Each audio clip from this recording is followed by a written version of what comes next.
something worse. So Right. And what was the fine? $1,000 or 180 days in jail or something like that. That's ridiculous. or you could just get corona, Ooh. which is And even worse. So I'm just saying, like, some folks should really have to enforce this or tell you what you need to be doing. You see what's going on out there. Right. Some of y'all have witnessed it directly. Some of y'all indirectly by people y'all know, and then others, you know, on your timeline somewhere you didn't see, you've seen, the just the havoc that this pandemic has kind of wreaked on many lives throughout the not just the United States but the globe. So, Right, right. so This pandemic is something serious. We've seen so many different things have happened and transpired within the last week, right? that's right. Just from last week. So we have a pretty nice show for you today. We want to talk about just a lot of the stuff that's up and coming. Well, some of the latest things that have already taken place in media and with your money and the politics of it all. So one of the first things that I'll just talk about just I guess the rundown of the show real quick. So we're going to kind of talk about um, the whole stimulus thing and what that's doing. With the second round and how all of that stuff is going. We want to talk about the reopening of all of the states, Right. and which ones are doing what and how that's coming along, and we'll let y'all decide on what y'all think is making sense. We want to talk about schools shutting down. Yes. We want to talk about That's very important. yeah, definitely very important. We want to also talk about just I guess our highlighting of a an African figure, a Black American figure. Yes. Which we got a nice little treat for y'all on that as well. And then I want to also kind of highlight just what's going on throughout the world when it comes to people of color and us not really supporting our own and or being afraid to support our own and ourselves, and then the the fact that we are supporting people who disrespect us and our buying power. So Woo. so like I said, a lot of This is gonna be a good show. yeah. So let's go ahead and get into the first segment of the show. I want to start by showing you a quick video clip, and then we'll come back and we'll have a really nice discussion. But again, Tntn Politics. Tune in, like, share. You know, comment, start your watch party. Again, we want to make sure that y'all are aware and informed. Get this information. Get this information, right? So we're gonna go up here real quick and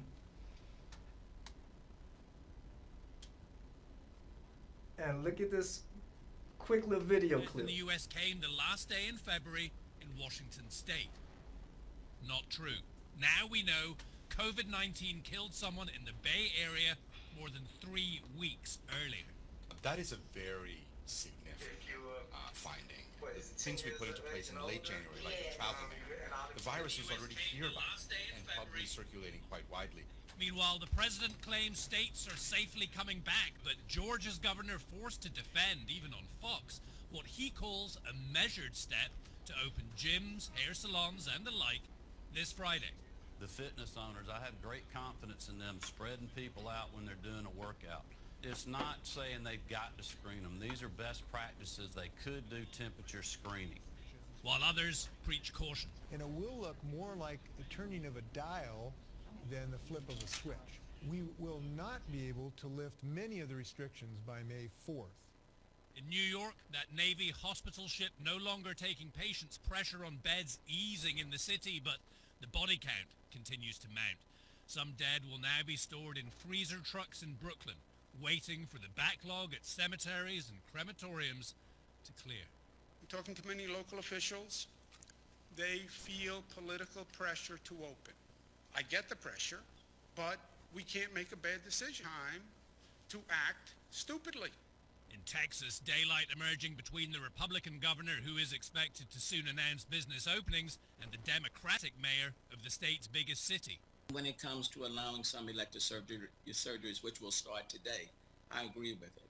But if you go much further than that, If you start opening up everything, like what is taking place in Georgia, then I think you run into a serious problem of creating a resurgence of this virus. A pork processing plant in Iowa just finally closed after pressure from local Democratic officials and resistance from the Republican governor. I understand the impact that this has on our national food chain, but in order to be able to stop the spread, this was the best course of action. Yeah. Projected U.S. deaths now bumped up around 10% by one influential model to nearly 66,000 by early August. A vaccine, we're still looking at March next year earliest, says the FDA director. And hydroxychloroquine, that malaria drug much touted by the president as a possible COVID cure. We're having some very good things happening with it. One small unpublished study just found that patients given the drug actually had a higher death rate. Meanwhile, we're now told this virus could come back hard in the fall. It's certainly a possibility, and the whole task force set of doctors is concerned about the second wave. Prefer wealth or welfare, livelihood or life, career or corona. Man. So, as you can see, again, the question, which do you prefer, wealth or welfare, livelihood or life, career or corona? So the reality is, I mean, that was a lot to take in, so let's just kind of, I guess, go back to the beginning a little bit. What's interesting about the clips that I showed is that you have a situation where we're actually in a way worse situation than we thought we were, because the first case that was reported was almost a month earlier. I mean, the actual death was actually a month earlier than what they had actually reported or realized from the beginning, which means the stuff been here. I think some of us already knew that because, you know, even you and I had the conversation. We like, man, we know too many people who had them symptoms. Had it before they even announced it. Clearly had them symptoms. Right. And, you know, and so, again, it was already just spreading. And now we're in a situation where we have people just want to get back to business as usual. Mm-hmm. Which, I mean, I understand the anxiety, and I understand that people do need to get back into business because of the situation, paying bills. You know, bills don't stop because of the coronavirus. So I feel like if they don't want us to go out, then there should be some type of mechanism to where they're actually providing economy to keep going online and where we're not actually in contact with each other. So the opening of the city or the state is not on my agenda. I'm not with it. Not at this point, not right now. I agree. I'm like this because you got so many conspiracy theories out there, which actually got a clip that I want to show where they trying to harass this sister because of her theories about the whole vaccine and the whole COVID thing being black genocide. Mm-hmm. And she's one of the leading vaccine researchers in the nation, probably in the world. So like I said, a lot of interesting conversation. But when my take on it is this.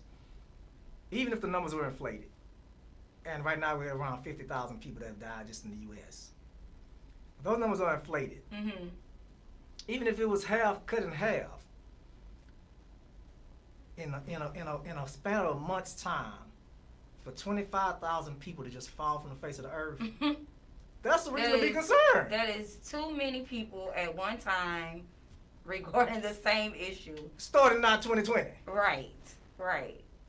This is the fourth month. We're almost in the fifth month, and then all of those happened from January to March. All of those deaths were happening between January to March. And I mean, it's a thing that you are going to see because more people are being tested. Exactly. So the numbers are going to steadily increase. I think they need to wait until the peak happens and then see where we can go gradually from there. I agree. I'm just saying that again. It's definitely too early to be trying to open stuff up. Cause I just honestly feel like they don't know what they're dealing with. And then, like the clip said, they talking about this whole second wave, and the second wave could possibly even more deadly because it's going to take place during flu season. So now you got a situation where they're trying to figure out what you have. Exactly. Because all the symptoms are so similar. And then you have a lot of people that even die from the flu.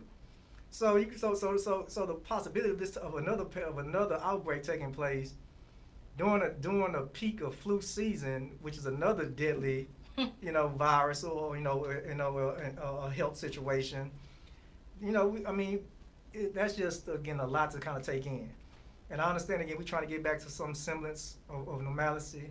Right. But we have to be realistic, and we have to be, and like I said, and sometimes it's just about a choice, right? Again, life, a livelihood. And then at the end of the day, what is your livelihood if you cannot function? If you're in the hospital or if you're incapacitated to where because this coronavirus is real, okay? And if you get it, it can end up being deadly. So you have to be smart about situations. And that's what I was telling people about, the opening of the city. I just feel like they're trying to do and move things too quickly, too swiftly. They need to take a moment, take a minute, and kind of just really, really, really think this thing out. At the end of the day, losing the deficit and all of that stuff with the economy is going to come either way. If people die, or, if they open it up and then they have to shut it back down. And we saw that in Miami. They did that in Miami. They opened the city up, ended up having more cases and more situations, so they had to shut it back down. Right. So again, with a situation where, we have to just make some choices. I think the choice is on each individual. Georgia's officially, opened in Florida. Of course, Texas is following cautiously. But they've officially opened up some, just a lot of stuff that probably should not be opened up right now. Like tattoo shops, like barber shops, like salons, like nail shops, like the gyms. Now, oh my goodness. Now, when he said gyms, I got a full panic attack.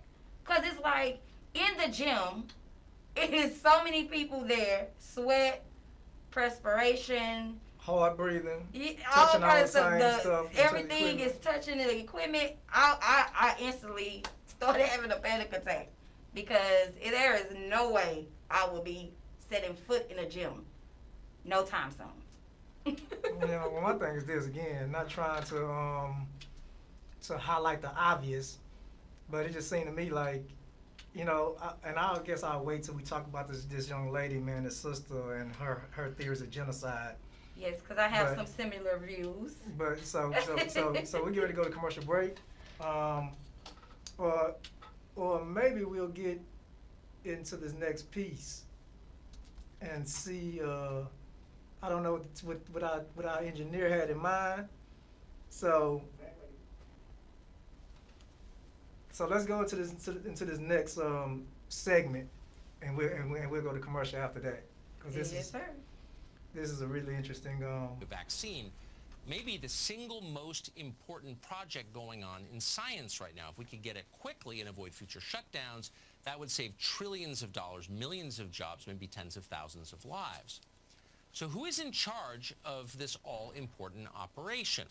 Well, Kizzmekia Corbett is an immunologist with the Vaccine Research Center. That's a division of the National Institute of Allergy and Infectious Diseases, the center run by Dr. Anthony Fauci. Corbett has been described to the press as the country's, quote, lead scientist for coronavirus vaccine research. Back in January, the New York Times characterized Corbett as, quote, the scientific lead for the coronavirus team at the Vaccine Research Center. Now, there is evidence that Corbett is qualified for the job. Her research career has focused on developing vaccines for different coronaviruses, including SARS. That's good. But there are worrying signs about Corbett's commitment to scientific inquiry and rational thought. Corbett has been an active presence on Twitter. She's tweeted at least 17 times just today. On Twitter, Corbett has endorsed bizarre theories, and we're not overstating that the virus is being used to murder black Americans intentionally. Quote, some have gone as far to call it genocide. I plead the fifth. Now, right now, African Americans are dying at higher rates of coronavirus. The Surgeon General, Jerome Adams, who is an African American, said last week that maybe because black Americans suffer more from obesity, diabetes, and other ailments that may increase their risk. Corbett apparently disagrees with this. For her, white racism is the only explanation for the disparity in death rates. After Dr. Adams recommended that black Americans avoid alcohol to protect their health during this epidemic, Corbett retweeted another user's thread saying, quote, "Dr. Adams, check your privilege. Stop spreading harmful fallacies that support white supremacy." Corbett then herself commented this way, quote, "Black people are not dying more because of their behaviors. That is just a cop-out to adjust accountability." She didn't say who was accountable. Now, to be clear, she is not an intern for Alexandria Ocasio-Cortez. This is one of our top coronavirus vaccine researchers, and she's agreeing that helpful medical advice is a, quote, "fallacy that supports white supremacy." To be clear, this is not about politics. It's not about who Corbett voted for. It's not about her opinions about American society, and it doesn't mean that she's a bad researcher. But presumably, we'd want our vaccine team to worry exclusively about merit and ability and outcome, the questions of science, not about people's skin colors, not about some weird race theory. But Corbett disagrees with that. In a Twitter argument last week, Corbett said that, quote, "merit is defined by prejudices." Another user asked if she meant by that, we ought to automatically ignore white men. This was Corbett's response, quote, "White men are not to be dismissed, but the systems that they, their ancestors or current, curated are." In other words, if Corbett decides a system was built by white men, then that means by definition it can't be trusted. It must be ignored or destroyed. Once again, this is the person running NIH's coronavirus vaccine efforts.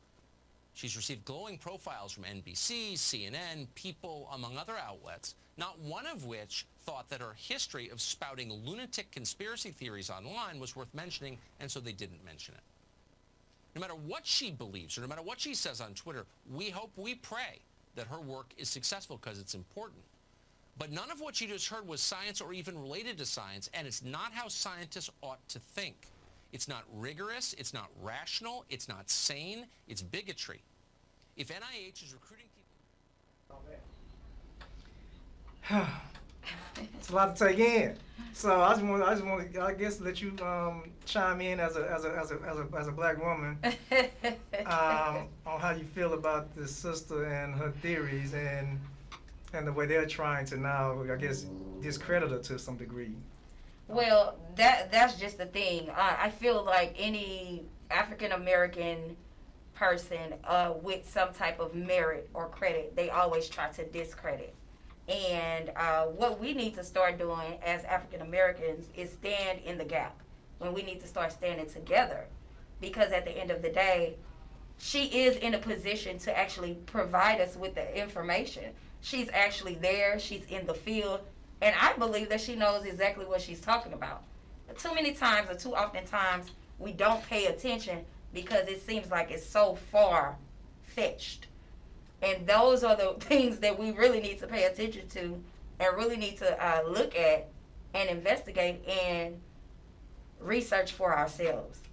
And that way we can form our own opinions. Whether it's true or not, we can form our own opinions and, you know, do some research, read up on some things, get knowledgeable.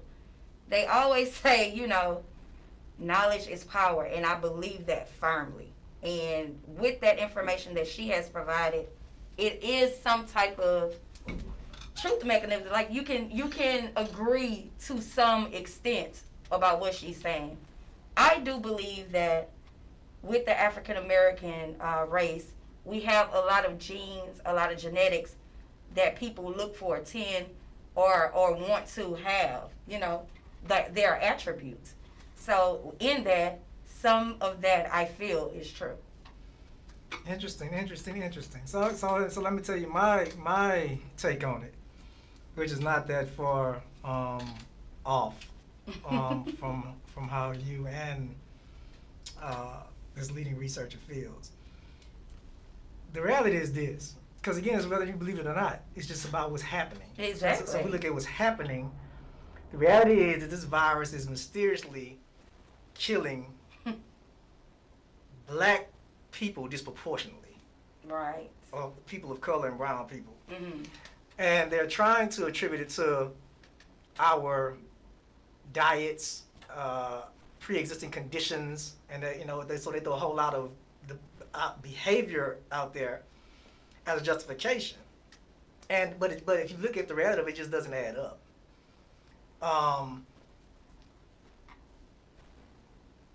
Nationwide, everywhere this virus is hitting, it is disproportionately affecting people of color.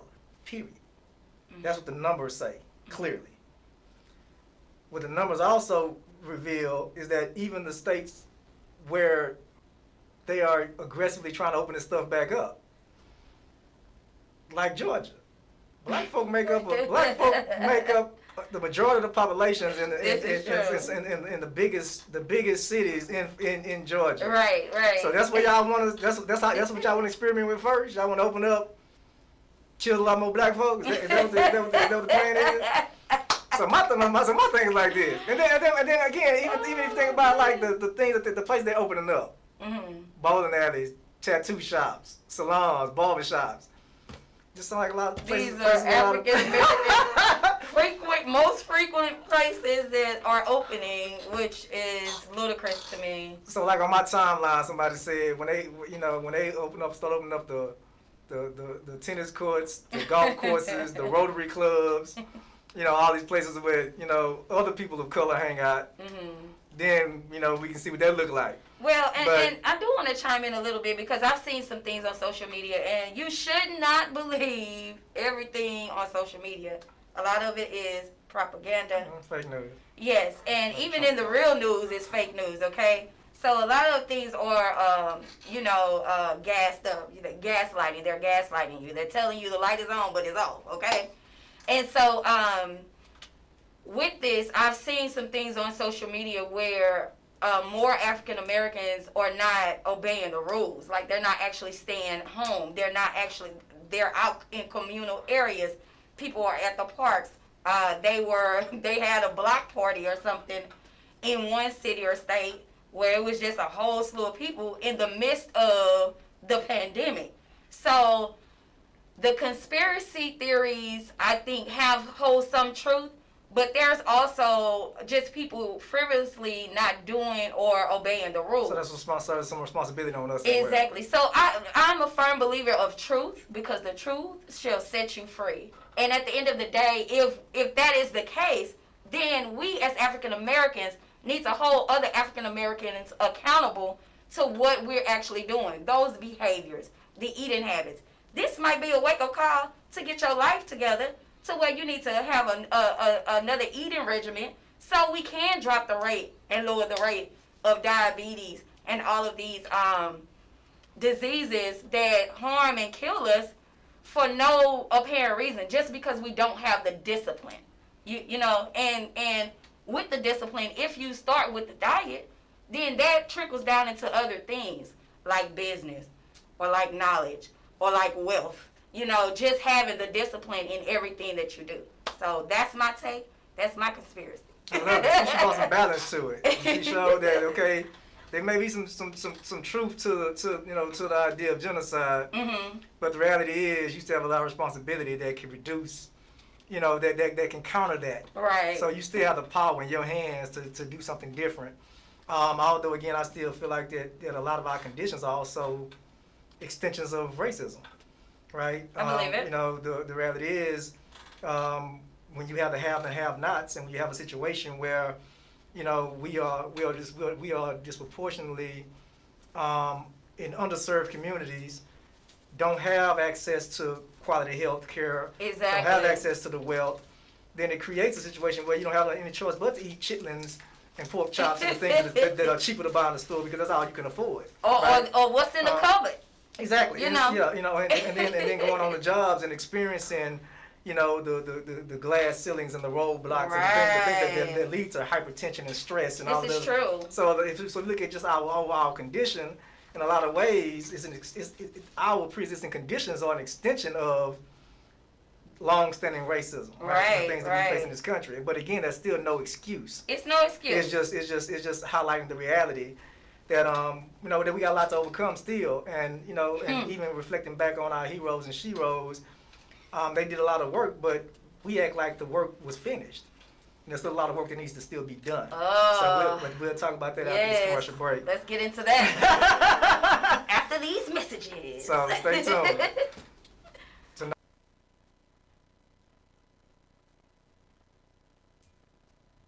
You're watching Boss Up Houston Network. Stay locked and stay tuned.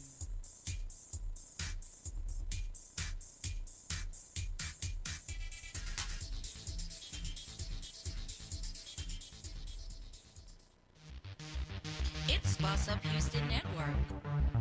Tune in to Boss Up Houston. The Naked Truth. Vibrations from the soil. The Simon's Christian TV show. The Gidget Lewis show. Breakfast with Sonia. Tntn Politics. It's the Naked Truth Network and Boss Up Houston Network. It's Boss Up Houston, where we look up, stay up, and boss up.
All right.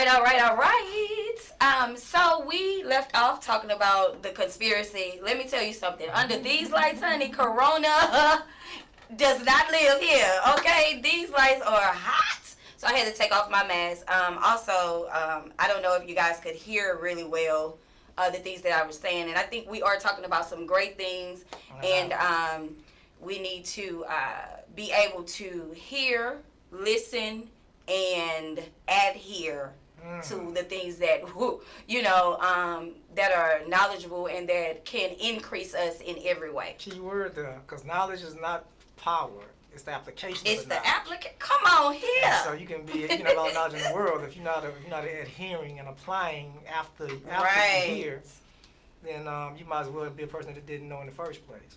That's right. I agree. So let's talk again. We want to keep talking about just what's going on in the economy, and this wealth versus welfare or well-being. It's just like I said again. It's gonna be a long time before we get back to normal. Yeah.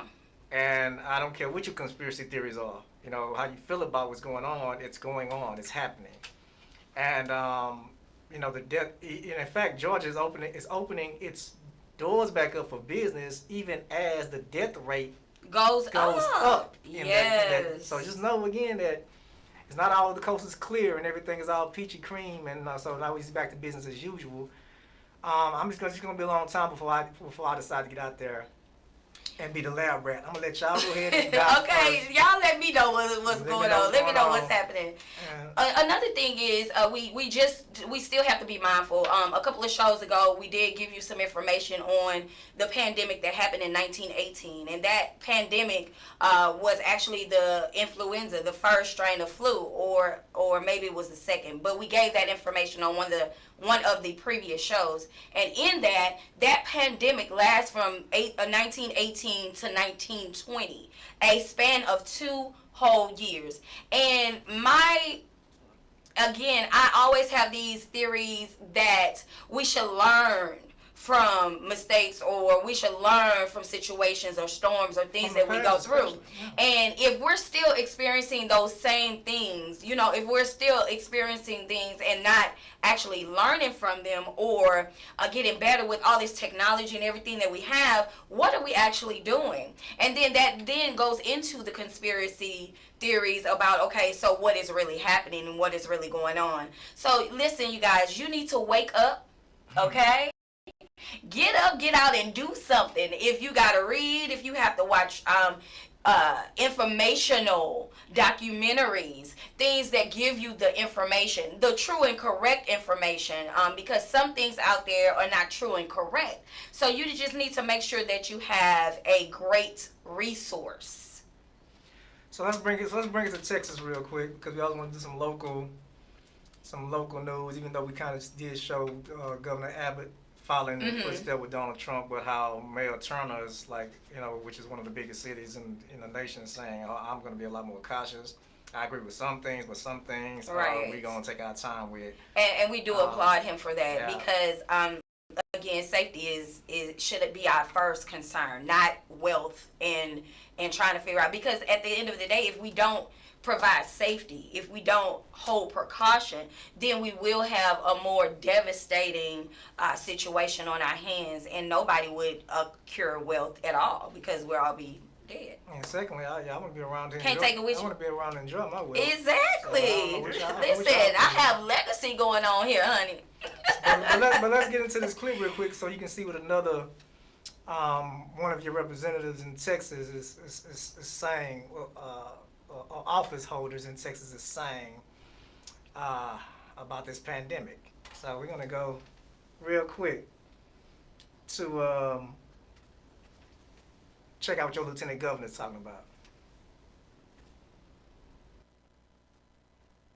Face reality of where we are. In Texas, we have 29 million people. We've lost 495, and every life is valuable. But 500 people out of 29 million, and we're locked down, and we're crushing the average worker. We're crushing small business. We're crushing the markets. We're crushing this country. And what I said when I was with you that night, there are more important things than living, and that's saving this country for my children and my grandchildren, and saving this country for all of us. And I don't want to die. Nobody wants to die. But man, we gotta take some risk and get back in the game and get this country back up and running. Where do you stand? Where do you stand? Reopen America, stay at home, and social distance. Where do you stand? Tntn Politics community. Let us know. You can either call in or send us the information on via the social media avenues. Let us know where you stand. At this point, I am with staying at home and social distancing, okay? Even though we come to work, we do practice safety precautions. It's only a few of us in the office at a time, so we're not in a mass corporation. I drive in my car alone.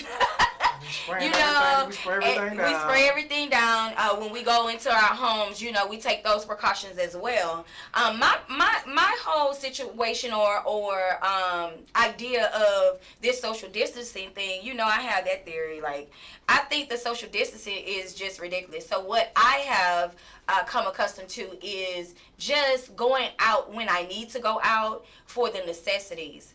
And that is even an adventure, okay? Gloves, masks, I'm covering everything. At one point, my mom wasn't even allowing us to go and visit her. You know, she ran through a bout of cancer, and so her immune and deficiencies are down.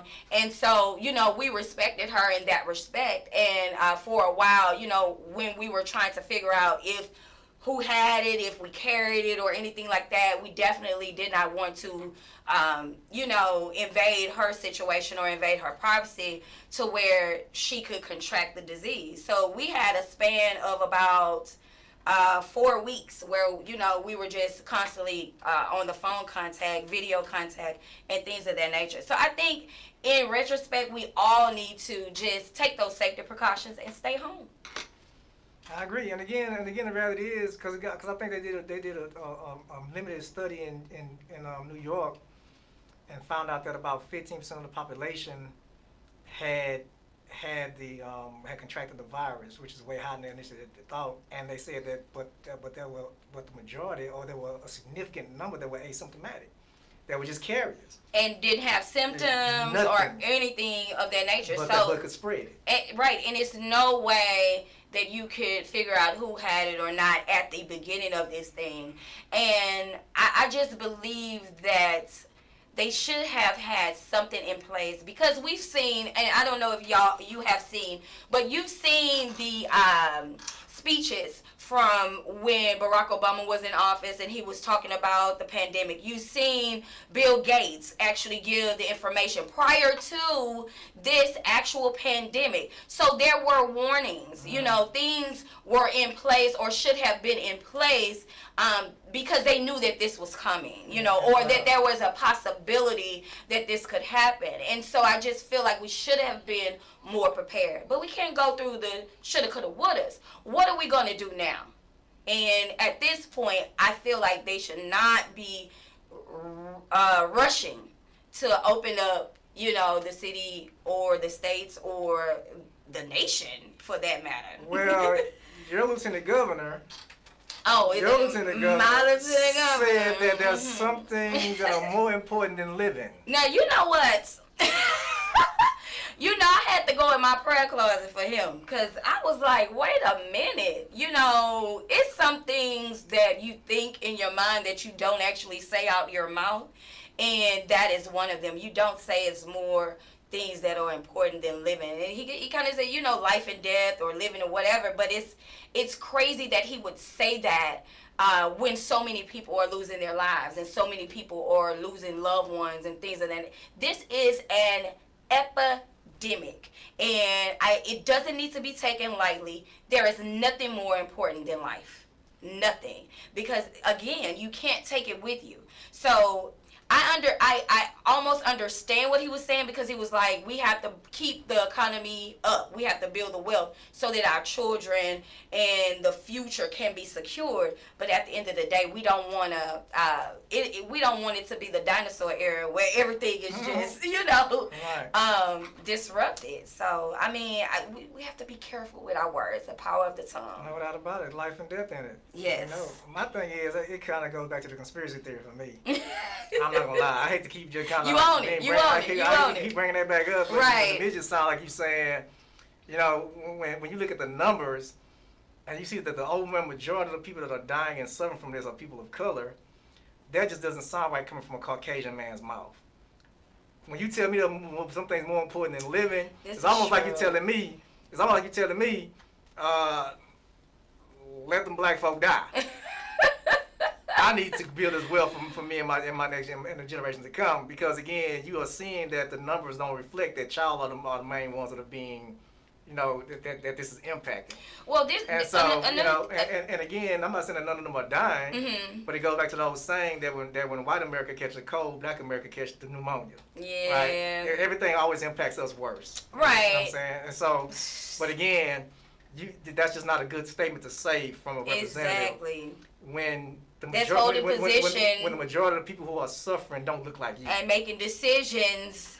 Okay, I like what you said about the the differentiation between the race. I do want to say this though. I hope this is waking up a lot of African Americans from procrastination. I hope this is waking up a lot of African Americans about bathroom table, restroom job, that syndrome, you know. I hope this is waking a whole lot of African Americans up. I hope you are waking up. This is a get out situation, okay? And whether the conspiracy theories are true or not, I hope you are waking up. And I have seen more entrepreneur things happening, but in that respect, it should not be a pandemic that wakes you up. It should not be a pandemic that motivates you to do something better in life or create another avenue. We've been talking too long about multiple streams of income. We've been talking too long about getting further education. We've been talking too long about dropouts and the dropout rate and no college education. We've been talking too long about it. So let's stop talking about it and be about it. And I'm talking to the African American community. Get your life. I love it. I love it. I love it. So, let's get into your topic. Yes. You want to talk about these schools getting closed down. Now, you know. And what that's done to disrupt your world. Right. Listen, I know y'all going crazy with these children at home. Everybody is homeschooling, honey. Let me tell you. I have the privilege to have teenagers and adults in my home. So I have the privilege of not actually having to actually go through the schoolwork and things of that nature. My girls are very accountable. They are very responsible, so they take care of their business. And you know, if at any time I need to step in, I will. But for the school closing and things of that nature, what bothered me about the school closings were that there are pivotal times in school age that you actually need to be in a classroom. I would say kindergarten age, 3rd grade, that's when the math induces to multiplication and division and things of that nature, fractions. These are pivotal times in school age. 9th and 10th grade when you're in algebra and geometry. And these are mathematical things where you go into trade. So these are directly affecting minority and minority positions with jobs and the economy with minorities, because you have to have those pivotal or those really important grades. You have to have mastered those to go into different fields. Medical coding, right now the medical field, you know, is increasing in the economy. Again, we have to be mindful and think about the whole retrospect of what's going on. Stop looking at things that's right in front of you and get that aerial view. Don't get that tunnel vision unless you're focused on doing something and executing it. And once that is done, then you need to get an aerial view and, you know, really hone in on what's happening around you. Those pivotal ages, I feel like, and I think they were even talking about reconvening something like in summer school so that they can reintroduce those things that the kids have missed for the latter part of the school year. So I think that is very important. And even in college, when you go into English 1, English 2, and things of that nature, those things are very important. Grammatical, literature, oratory, things that you learn in those pivotal times in school, these are being affected by the pandemic. I think we need to hone in and think about that, and then impart that into your homeschooling. When you're homeschooling the kid, and when you're giving your kid the regular, curriculum. Also add in these attributes, even with home economics and things of that nature. I just feel like you should put that into their mind and their energy to actually hone in on those multiple streams of income, focus on where they need to go, what they want to be when they grow up. You know how you say, what do you want to be when you grow up? And we say these things and we don't really think about it. You know, we don't plan for our children to get there. And so I think that the school closings is devastating to those pivotal age groups. Love it. I love it. Ooh, that was a lot. Dropped a lot of jewels, y'all. Hope y'all taking all of this in. Yes. And you said you dropped so many nuggets. One of the things you touched on, though, that's important to me is you talked about now that the parents are in more control, you can control the curriculum. Yes. Right? So you can add those things that we lack. And one of the things that you see is too often that we go from grades 1 through 12, and then most of us go all the way through college, another 4 years, 6 years, 8 years, and we learn absolutely nothing about the thing that we use the most and it affects and impacts our life the most, which is our money. We have no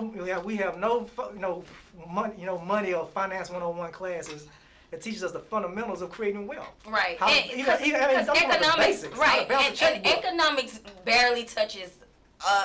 Economics is just informational. It doesn't give you the formation, or it doesn't allow you to actually go through and learn the blueprint. certain It's things. not giving you the blueprint. Exactly. Another thing that when you were talking about important, I think a lot of times we get American history, but we're African American.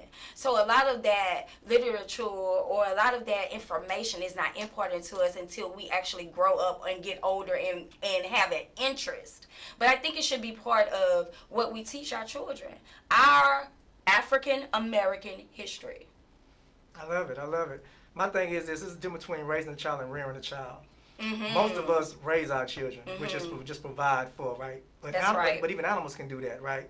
Providing shelter and food and warmth. Whether you provide, so putting clothes on your child's back and the latest Jordans, roof over there and the roof over their head. Come on here. That's you're just raising your child.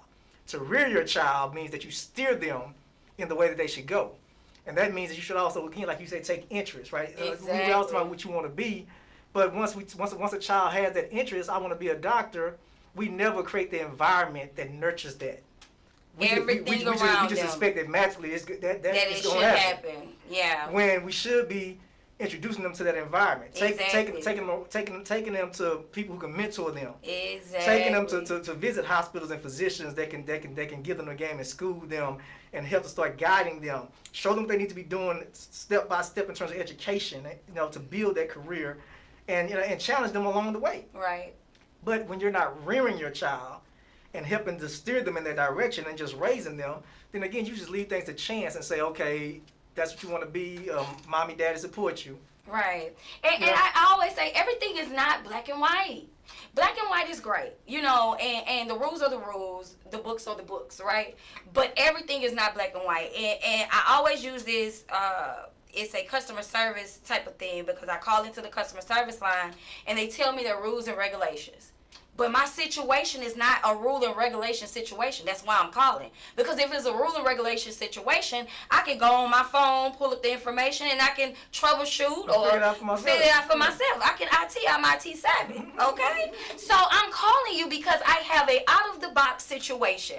And we have to take our lives and our children's lives and the legacy wealth, the legacy knowledge, that information in an out-of-the-box situation. And we have to treat every situation like that, because everything is not black and white. I love it. And again, I also think that there's another thing that's important that their children will probably lack as well, is just when you're at the young ages, like kindergarten, first grade, right, you're still learning socialization skills. Exactly. How to interact with other people and get along with other people. But if you're isolated at home, especially if you're only child, like a lot of situations, and sometimes they turn out okay, sometimes they don't. Just keep that in mind. And my son might as well be only child, because his sibling is 17, he's about to be 18 years old. When he turns 6, she'll be 18. Right. So she's really grown. So yeah, the gap is so wide that he's pretty much by himself. Right. You know what I'm saying? Right. So he learns how to interact with other people by being at school. And being that he can't go out now. So again, I feel like that's an issue. I also feel like an issue is going to be just the fact that children already kind of lose some of their learning during the summer break. Mm-hmm. It's like automatically a given. Mm-hmm.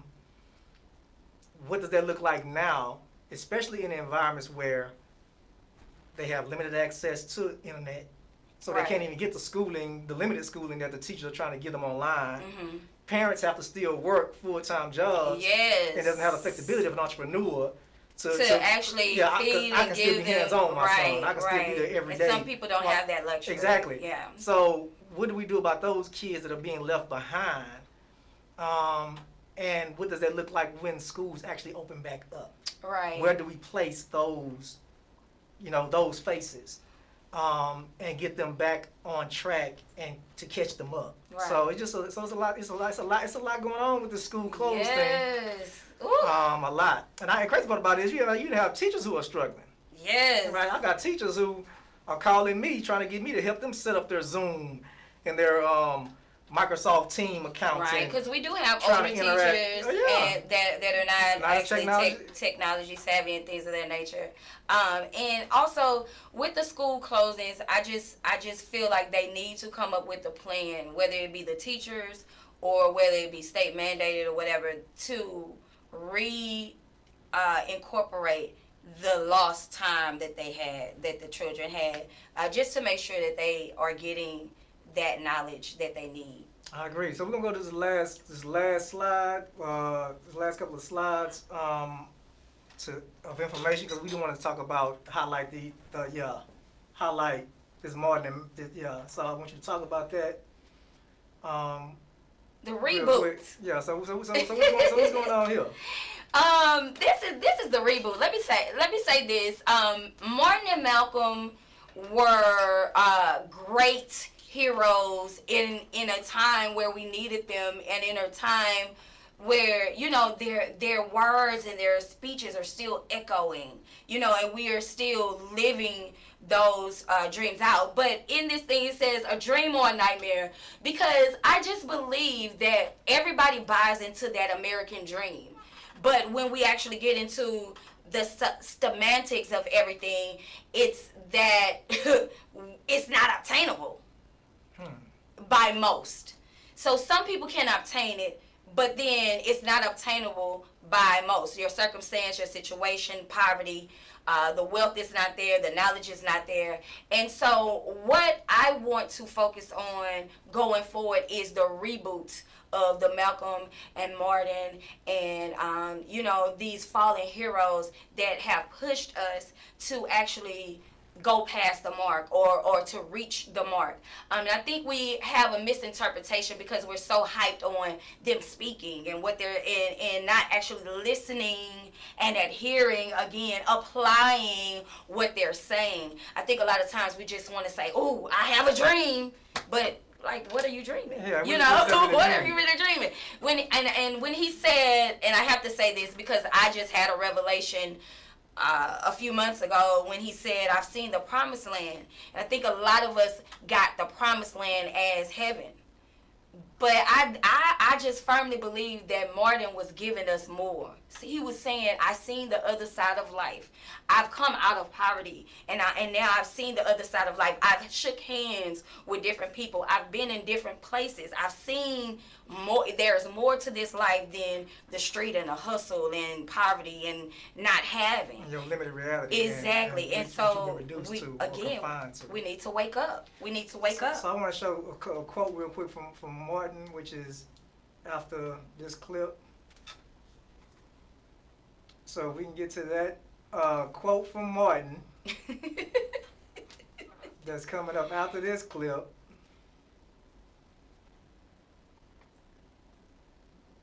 So Martin says, "The time is always right to do what's right." Yes. I want to talk about that real quick because, again, we have to understand that what they talked about back in the 60s is still relevant right now. Yes. And we are so far from being what we need to be. Which brings me to the next clip, which is of course by Malcolm. And that clip, whenever my engineer decides to slide that thing on up a little bit. Now look at this. Now this is a powerful. I love it. Now Malcolm said, go into Japanese neighborhoods, you don't see Negro stores. Go into Chinatown, you don't see Negro stores. Go into Jewtown, you don't see Negro stores. But come up here in Blacktown, he's on Harlem at the time, of course, and every kind of store is here but yours. Now. Wake up. Now. Finish playing this out right quick, technician. Just go to this last video clip, which is really, really, really significant, right? Yeah. So let them hear that. Everybody is walking on the road. In this midnight, they are still chasing us.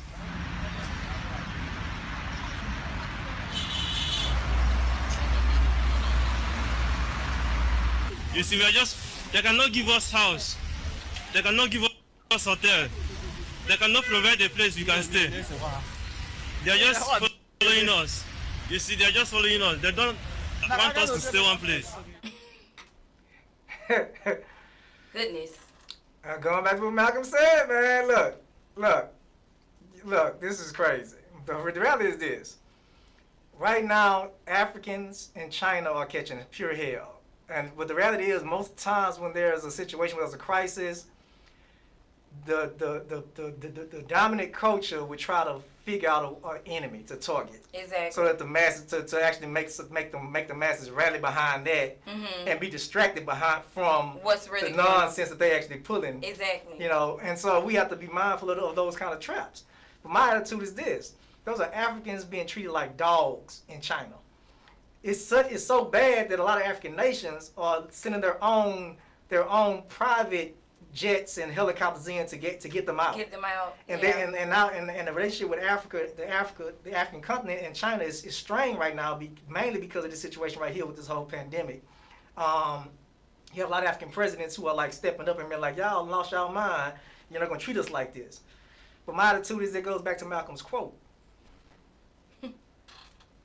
And again, we're talking about the reality here. Stop allowing it. You can't go in any other community and see you can't go in any other community where they're not the dominant wealth builders, wealth creators, and wealth keepers. This is true. We are the only communities that, even if we're disrespected, how many clothing lines then disrespected black folk? And we still got them and drape our whole bodies with it. We still wearing Gucci. Right. I mean, and so I'm sorry. Yes. So we trying to prove that, okay, you don't like me, but I'm gonna wear your stuff, but I'm gonna give you my $1 million anyway. What point you making? What point are you making? So my whole point is this. Not a point at all. Not a point at all. Buffoonery. Yes, very. And so we need to get back to, again, what you're saying, creating wealth. Keeping money rotating in our community more than less than 24 hours, our money's gone. Where other cultures' money circulates for weeks, right? They exchange that wealth among themselves. Right. We can't be afraid of that. We can't allow people to continue to disrespect us. Again, we need to be together. Listen, this is a time of alone but together, and this is a time to start. We need to start supporting each other. We need to start feeding and giving back and sowing back into our businesses. Again, I said this on one of the past shows when we were talking about business and legacy wealth, that because you know the struggle of the African American, because you know that we come from nothing, and when we try to have a business or own a business or start a business, we start at the bottom. We don't start with our friends loaning us money and we have residual capital and everything like that. We don't start like that. We know this. We know we started at a small business level. So knowing that, you should be more cautious about allowing your negativity and attitude and things of that nature to stop you from patronizing the African American culture. Get your friend, get your business partner, get your colleague, get your other entrepreneur friend and tell them, hey, I think you can maybe do this, or this may help you. Sow a seed into their business. Help them get to the level that they need to be at. You know, and then once you get to that level, or once they get to that level, then they need to go and get somebody else that's at ground one. And that's just how we keep rebuilding and rebuilding each other. We have to learn how to do it together. We have to learn how to get along. We have to learn how to support each other. And the saddest part about it is, before we support each other, we would rather give all our money to somebody who would disrespect us. And that is the best definition of insanity I could to the highest degree. So we need to get back to the reality that not being afraid to love ourselves, not being afraid to support our own, because a person will try to convince you that that's racism, but you go in their community and they're doing the exact same thing. So how can the racists try to find for you what racism is when you are mostly the victim of it? Yes. And not the perpetrator. We are the definers of racism because we are the prospects of it. So the reality is, never let somebody convince you that because understand this, black love does not equal white hate. That's not the equation. True. That's true. Even though they try to make that the equation. Exactly. So all I'm saying is, you see how these Africans getting treated. You know, and we're treated like that worldwide. We're treated like that right here in America. Thank you. And so, and again, it's a little more subtle, but it's still there. And all I'm saying is you need to recognize it, and at the end of the day, ask yourself the question, how long am I going to continue to patronize somebody to pour all of my wealth and my future's wealth into somebody who shows me nothing but constant disrespect? If they don't value your purchasing power and your dollar, why are you doing business with them? So I can't think of any other reason outside of just wanting to be accepted, outside of some of the same syndromes that stem way back from slavery. And like I said, Martin and Malcolm, it needs to be rebooted, because let's reboot it. There's still time for that. And all of this is politics. We need to change the American hustle to the African American hustle and get on our grind, the real grind, and stop being our own worst enemy. Sometimes we're our own worst enemy. We defeat ourselves before we even get started. So let's do it, you guys. Let's get it. let's have this black power, real black power, the real black power. Don't get scared. Don't get scared. Don't get scared. I know for some of y'all, black power, that's a scarier word than coronavirus right now. But it's okay. Anyway, it's getting real. This is Tntn Politics. I'm your host, Edward Davis. And I'm your host, Shamir Bacon. We hope you got something that you can use, some tools you can use it, but like Shamir said, you got to use it. Use it. See you next time.